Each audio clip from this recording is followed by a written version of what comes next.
Hello, welcome to the final lecture on the Constitution, and this one is on the Constitution itself. So we left off with problems with the Articles of Confederation and Shays' Rebellion being sort of that catalyst to bringing people together to think about making improvements to that. But once they started talking, they decided that it maybe it's better to just scrap the Articles of Confederation altogether and come up with something new, a better framework, and as they said, to have a more perfect union. And this convention, it really is the gathering of great minds, young and old. It was very much led by the youth, these two gentlemen here, James Madison from Virginia, and Alexander Hamilton, who's not beholden to any one state. He's from outside. He's from the West Indies, from Barbados. He was a bastard child. He had a pretty tough childhood. His father absconded. He never knew his father. His mother died, and he went under the care of an uncle. And he was working for his uncle's trading post. He was a merchant. And he got very sick. The uncle and the young Hamilton, aged 11, 12, 13, was basically running a trading company, a pretty successful trading company at that. And the people of the island recognized his talents, his skills, his intelligence, and they pooled together to send this bastard child off to New York City, where he attended at King's College, but right when the revolution was breaking out, and he joined up with the revolution, and his services, his intelligence was recognized by General George Washington, who took him on as aide-de-camp, and he was basically Washington's secretary during the war. And the relationship was very much one of father and son. And this person who had never known his father, well, he found later in life a father figure in George Washington. So that's important in that he's not from one of the states, and he sees the United States as a whole. And so he's very much a nationalist in that he's not belonging to one of the states and looking out for their interests. He's looking out for the interests of the whole. And James Madison, very young and is known as the father of the Constitution. Later he'll become president, the fourth president of the United States. Alexander Hamilton would serve under George Washington's cabinet as the first Secretary of the Treasury, the money guy in the first one. Okay, so the Constitution, they will hammer out a Constitution, and it's based on 7 principles. Popular sovereignty, the people choose; republicanism; federalism, which is a new topic and might be familiar to you; separation of powers; checks and balances, one power will not dominate over the others; limited government; and finally, the individual rights. So let's have a look at these, and beginning with federalism. They decide that they need to have a national government that has powers that had been denied to the Congress under the Articles of Confederation. And so those will be specifically mentioned. These are the powers, and if it's not specifically given to the national government, then it is reserved for the states. And then there's a number of things that both can do, such as raising taxes. The Articles of Confederation had prohibited the national government from raising taxes. Well, now they have that power. And regulating foreign trade was a big problem of having each individual state doing that. You need a cohesive central body to be making those decisions. Don't dismiss patent laws, protection of inventions, that will encourage innovation and new ideas. And we're right on the cusp of the Industrial Revolution as well. And printing money just for the national government. So maybe have a little bit more uniformity with the money. And then, the other things, smaller things reserved for the states. So the idea of federalism, you can have both. You can have both a national government and a state government operating at the same time. All right, now to move forward with the actual construction of the government, a couple of compromises had to be hammered out. The first is a legislature. The Articles of Confederation had a unicameral legislature, meaning a single body, and each state got one representative. And the larger states like New York and Virginia were calling for a legislature that would be based upon a state's population. The more people you have, the more people you can send to the legislature. Well, the smaller states like Rhode Island, they're kind of concerned that they will just have then no voice in this national government. So they want to continue with the old way. Well, an easy solution. Let's have two, one for each one. We'll have a lower house, the House of Representatives, that will have based on population, and then we'll have the Senate, and it'll be even. Each can send two, and that's still the way it's done today. And to get legislation passed, to get laws passed, it must go through both houses, the lower house and the upper house. Okay, so we're going to have a House of Representatives based on population. So how do you count the population? Well, do you count just those who can vote? Or do you count, your working classes? Do you count your slaves? And the southern states saying, oh, yeah, they count. If you're going to count your working class who don't own property, then we should be able to count our sort of quote-unquote working class, our slaves, to which the North vehemently objected, and the agreement became very controversial in time, the 3/5 compromise. You can count your slaves, but not one slave is one person. One slave, 5 slaves counts as 3 people. And this would continue all the way up through the Civil War. And as the slave population really boomed in the coming years, we're not that far off from it beginning to boom with cotton and the Industrial Revolution, that this will create quite a strong political power in the southern states. So the 3/5 compromise.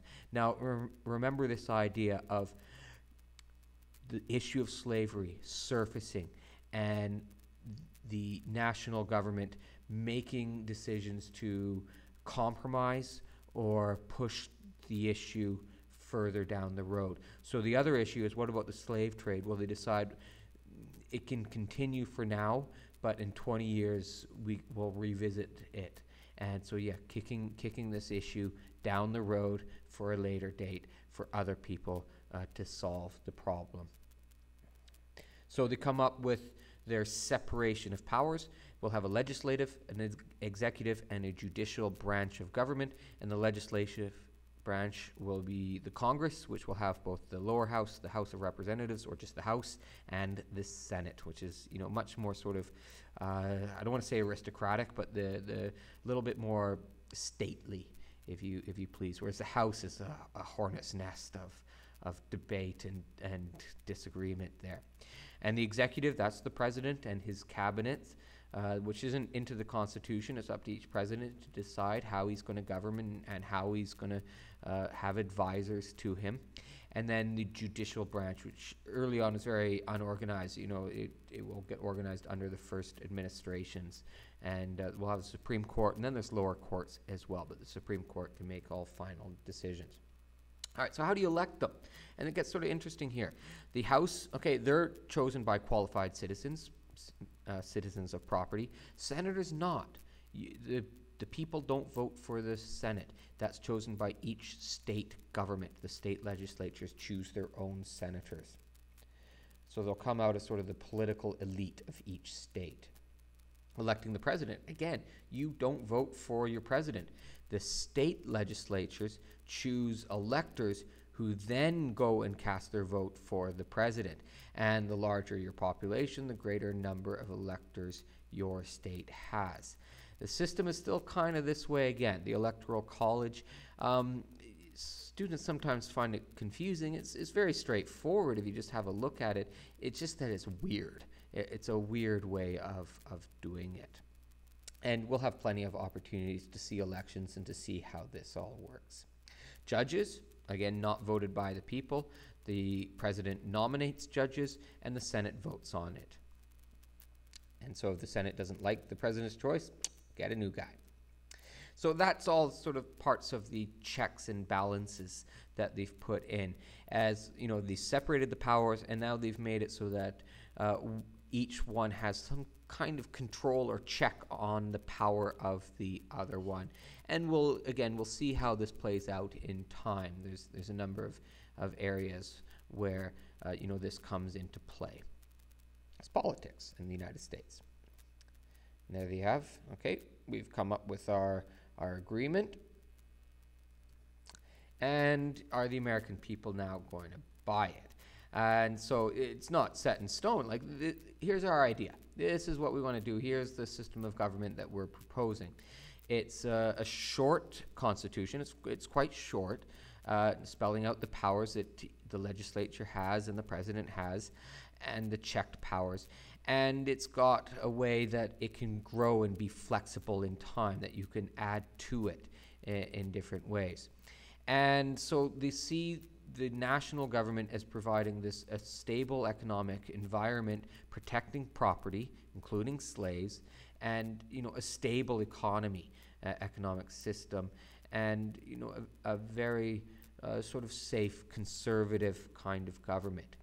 So that's what they propose, and so now it's got to be decided by the people who are largely kept out of it. If you look at where the people have choice, they don't really. Only the House is where you can vote directly for your representative, whereas everywhere else it's the state legislatures. So it's the boys' club, these political elites. They're going to be the ones who are going to exercise control largely over their representatives in the national government. And so for the framers, they distrust the mob. They don't trust the mob at all, and they see to them mob and democracy are the same thing. Why would they give the mob the control over choosing all of the people? They very much limit the real reins of power, the president and the Senate, in the hands of those two, and those are the two that then choose the judges as well. So big debate now. Okay, do we ratify it or not? And the American people divide into two camps: the Federalists who support it and the Anti-Federalists who say no. And wealthy and well-educated definitely agree with it, and they feel that they should also be the ones who should have a control of the government. And you see a lot of support in places where trade is very important. Of course, they support it.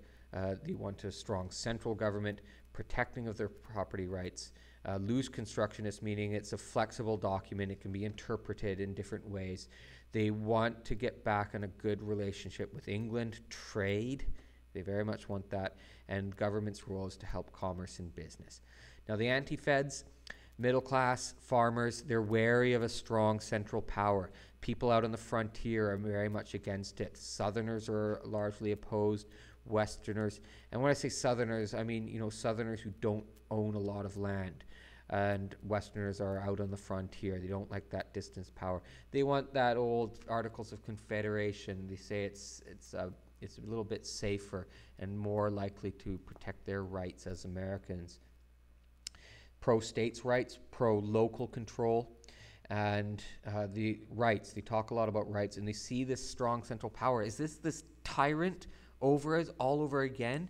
That we went through this American Revolution, and are we just replacing the King of England with the President of the United States? They're very much concerned about that. They want strict adherence to the law, and so they're called strict constructionists. What the Constitution says is what goes. You don't interpret it at all, and we'll get into that. Supporters of France who are in the revolution. This is right in the throes of the revolution. It's really just sort of beginning. Old ally and not England. And yeah, they don't really want much of a government. It's that I can take care of myself. You leave me alone to live my own life. Now that's fine if you're a Westerner away from the seats of power and away from the trade. But if you're in New York or Boston, you want a government that's safe and stable and that can protect your commerce and have a stable economy. You're not going to have problems with inflation and these kinds of things. So it went out, and this map sort of shows where there's strengths and weaknesses in each side. And the debate was a newspaper war. It was a pamphlet fight.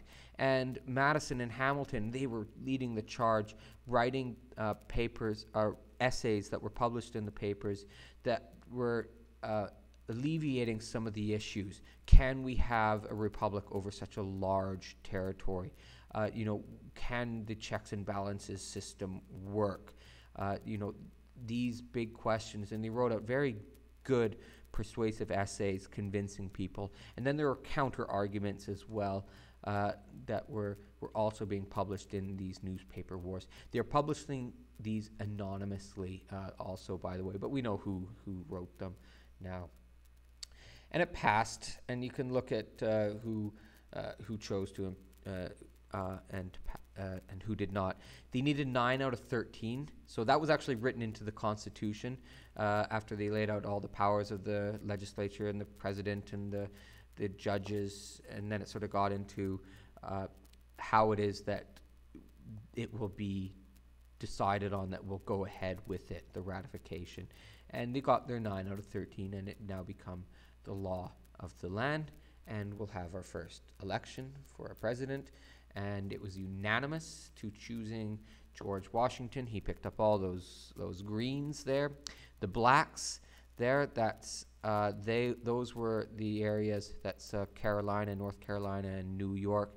They had not yet ratified the Constitution, and so their citizens did not vote in this first election. And it was unanimous of George Washington. When they created the office of the president with a strong executive, it was sort of thought he's going to be the first one. It will be George Washington, someone we all have trust, who's going to look out for the public's interest. John Adams was the first vice president, a man of strong opinion who found himself in a position of no power at all. He hated being vice president.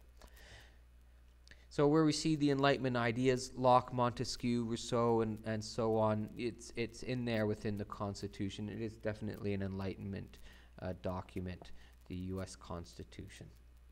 Which brings us to our final slide. As I was talking about the swing back and forth between strong power and not, we'll see this throughout U.S. history right up to today. What is the role of the national government in our lives? Should they be an active force for change, or does that just create more problems? You know, government isn't the solution to our problems. Government is the problem, and less government is the solution. That's an ongoing, long debate over where we should be within, the power in the land, and where should the power of the national government be exercised. So they'd gone to, one extreme of very little government, national government, with the Articles of Confederation, they'd gone with the King George III, and that strong executive, and quote unquote the tyrant, and a strong central power, and they swung all the way over here to the Articles of Confederation and a very weak central government, which they found that had its own limitations and own problems. So now they're trying to find that happy middle ground. They're looking for mama's soup, not too hot, not too cold, that right mix of power and checked power, and it's worked, and the document itself is a masterpiece, an absolute masterpiece in how government should be constructed, and it's worked for the United States, this model of government. And now we can move forward. We've got our first president, and so that's where we'll be getting at next, is the administration of George Washington and getting around to governing as a United States of America. Thank you very much.